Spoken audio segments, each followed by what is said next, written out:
أعوذ بالله من الشيطان الرجيم. بسم الله الرحمن الرحيم. اقرأ باسم ربك الذي خلق. خلق الإنسان من علق. اقرأ وربك الأكرم. الذي علم بالقلم.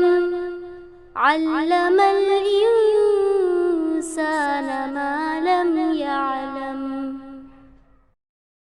رب اشرح لي صدري ويسر لي امري واحلل عقدة من لساني يفقهوا قولي. رب زدني علما. اللهم انفعنا بما علمتنا وعلمنا ما ينفعنا وزدنا علما. ربی یسر ولا تعسر وتمم بالخیر. میری عزیز بہنوں، السلام علیکم ورحمۃ اللہ وبرکاتہ. میری بہنوں، آج ہم سبق آیت نمبر 101 سے پڑھیں گے، اور اس سے پہلے پچھلی کچھ ہم تھوڑی سی یوسف علیہ السلام کی جو ہم نے قصہ پڑھا ہے یہاں پہ تھوڑا سا ریپیٹ کر لیتے ہیں تاکہ آگے کی آیتوں کو سمجھنے میں آسانی ہو. میری بہنوں، جس طریقے سے آپ نے پڑھا کہ کس طریقے سے حضرت یوسف علیہ السلام کے بھائیوں نے حسد کی بنا پر ان کو کنویں میں ڈالا، اور پھر قافلے والوں نے ان کو کنویں سے نکالا، ان کو مارکیٹ میں لے جا کے بیچا، اور اس طرح وہ عزیز مصر کے گھر پہنچ گئے.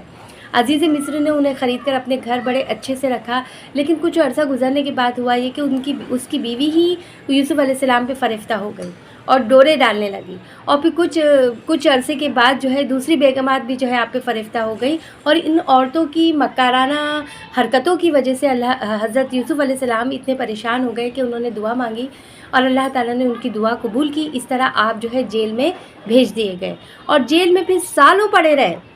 اور اللہ تعالیٰ نے، جیسے کہ آپ لوگ جانتے ہیں کہ اللہ تعالیٰ نے اتنی حکمت دی تھی، خوابوں کی تعبیر آپ بتاتے تھے، باتوں کی تہ تک پہنچنا آپ جانتے تھے. تو وہاں پر جو ہے کچھ لوگوں کو آپ نے تعبیر بتائی، اور جب وہ رہا ہوئے تو ان سے ریکویسٹ کی، درخواست کی کہ میرا ذکر بادشاہ سے کرنا کہ ایک انسان، ایک بندہ مدتوں سے جیل میں پڑا ہوا ہے، اس کی کوئی خبر گیری کرے. لیکن وہ شخص بھی باہر نکل کر بھول گیا.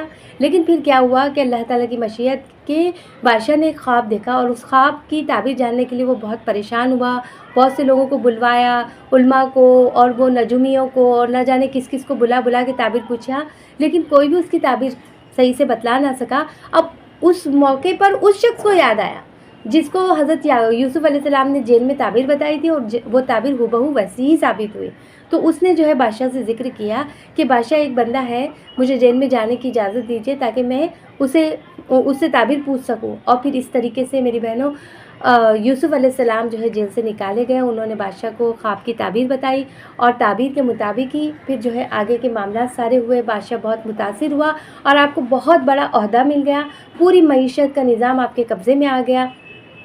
اور پھر جس طرح سے آپ نے تعبیر بتائی تھی کہ اس طرح سے قحط پڑے گا 7 سالوں کا، اور 7 سالوں میں بارش ہوگی، 7 سال قحط کے آئیں گے، تو بالکل ویسے ہی ہوا. اور جس دوران بارشیں ہوئی اس دوران غلہ بھی خوب اگا، اور اس غلے کو اسٹور کر لیا گیا. پھر اس کے بعد جو قحط کا وقت آیا تو وہی اسٹور غلہ جو ہے کھایا جانے لگا. اور پھر صرف مصر کے لوگ ہی نہیں بلکہ مصر کے اطراف میں جتنی بستیاں تھیں، گاؤں تھے، وہ لوگ بھی جو ہے مصر آتے تھے، اپنی پونجی، اپنا کچھ سامان دیتے تھے، اور اس کے بدلے میں غلہ لے کے جاتے تھے. اس طرح یوسف علیہ السلام کے بھائی بھی مصر پہنچے اور جو ہے غلہ لے کر گئے.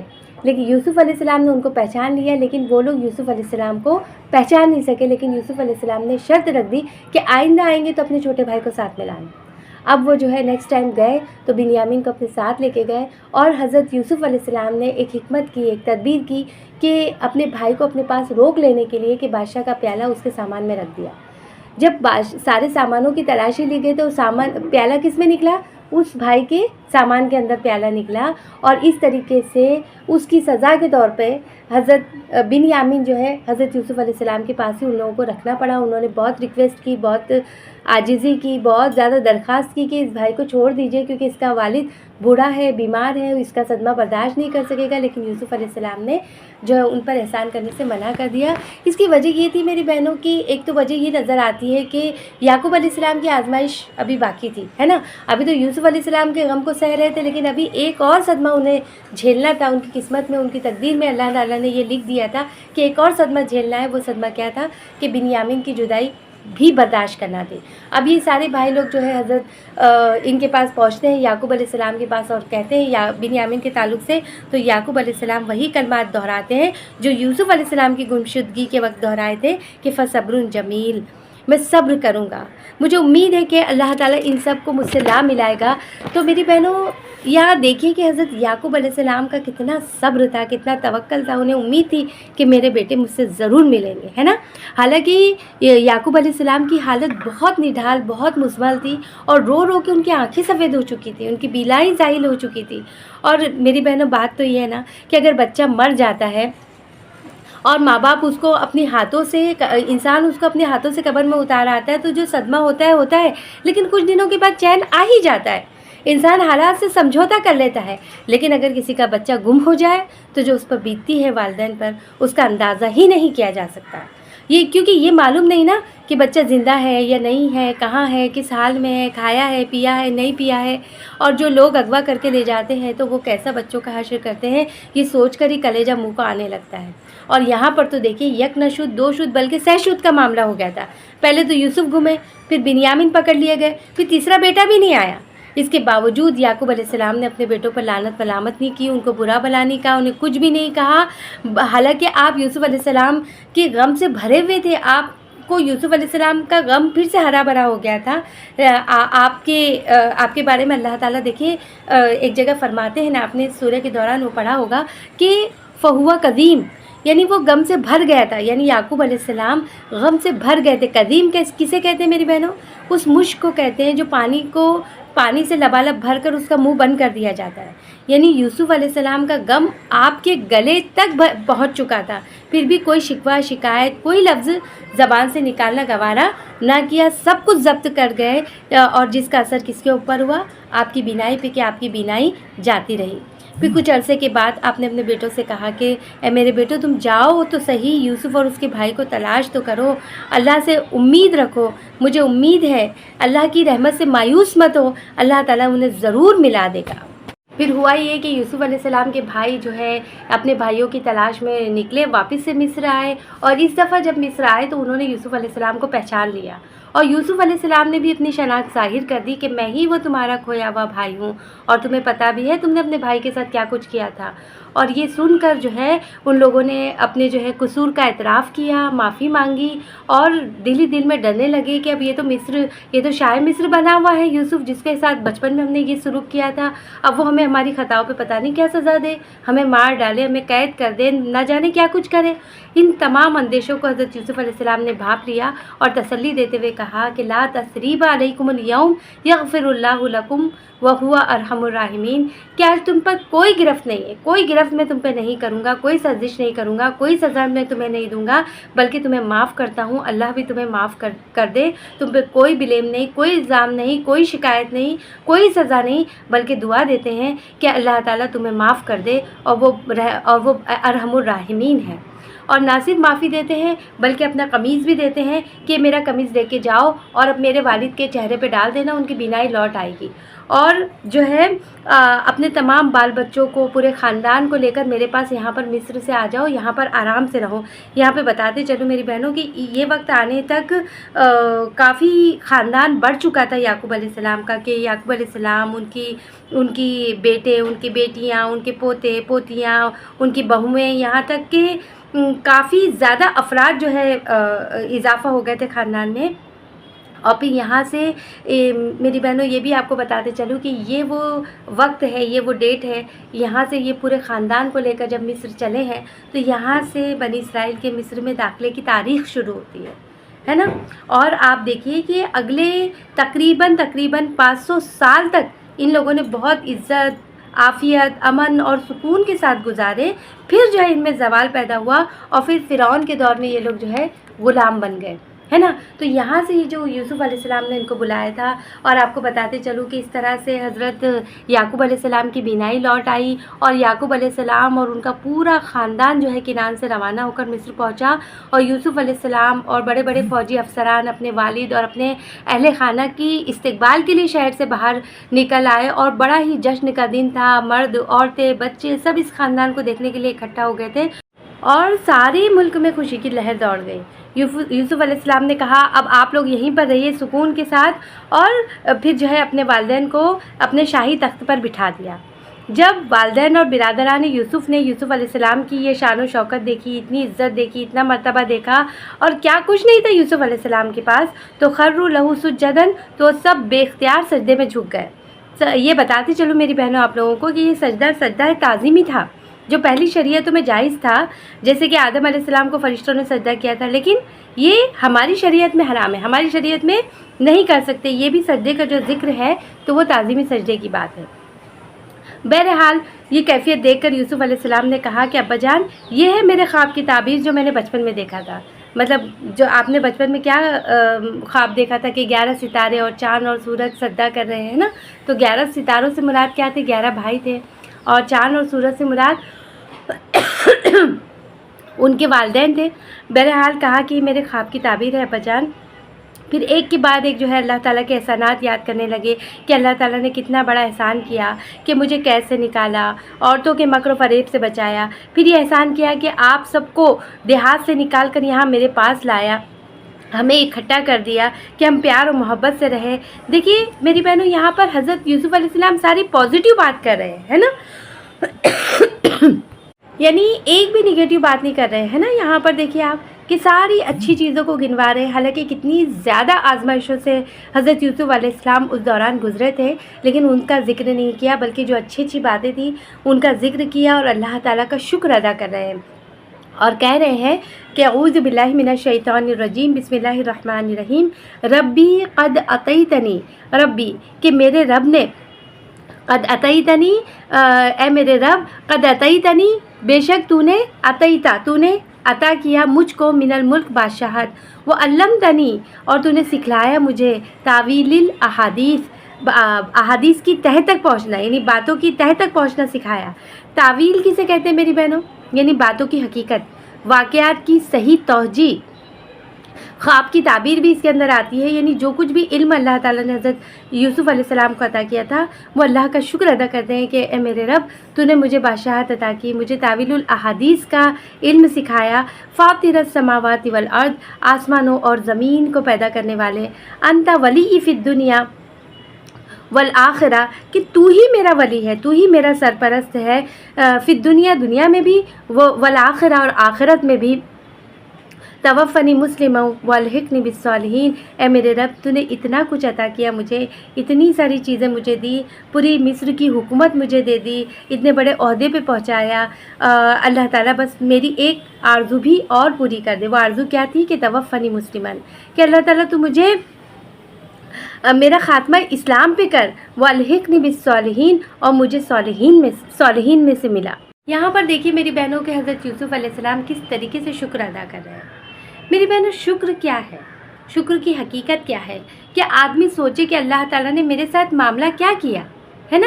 انسان ہم لوگوں کو بھی ہماری زندگیوں پہ غور کرتے رہنا چاہیے کہ اللہ تعالیٰ نے ہمارے ساتھ کیا معاملہ کیا، اور اللہ تعالیٰ کا ہر وقت شکر ادا کرتے رہنا چاہیے، ہر وقت شکر میں ہماری زبان کو رطب اللسان ہونا چاہیے۔ انسان سوچے کہ دنیا میں آنے سے پہلے پیٹ کی اندھیری کوٹری میں تھا، اللہ تعالیٰ نے وہاں غذا پہنچائی، وہاں پہ میری ہوا پانی کا انتظام کیا، پھر جب دنیا میں آیا تو اس نے میری پرورش کے کیسے کیسے انتظامات کیے۔ میں بالکل لاچار تھی، بے بس تھی، بول نہیں سکتی تھی، نہ ہاتھ پیر چلا سکتی تھی، میرے رب نے مجھے پالا پوسا، میرے جسم کو طاقت دی، سوچنے سمجھنے بولنے کی قوت دی، پھر آسمان اور زمین کی پوری مشینری کو میرے لیے ہر وقت چلا رہا ہے تاکہ مجھے خوراک اور ہوا مل سکے۔